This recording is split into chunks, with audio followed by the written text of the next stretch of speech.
একজন বিপ্লবী আহত হবে, তারপর সরকার নড়ে চড়ে বসবে।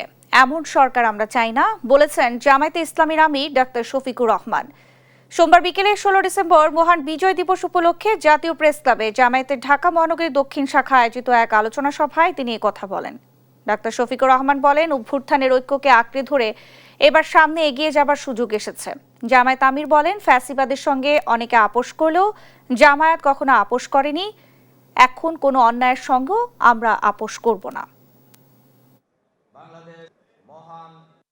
যদি 24 না হতো, আজকের 25-এ এখানে এইভাবে দাঁড়াতে পারতাম না।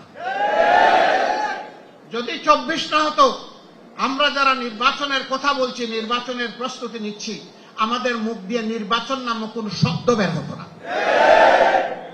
যদি 24 না হতো, আজকে ইলেকশন কমিশনের দায়িত্বপূর্ণ জায়গা থেকে মাননীয় প্রধান নির্বাচন কমিশনার যে বক্তব্য দিয়েছেন, তিনিও এই জায়গায় থাকতেন না।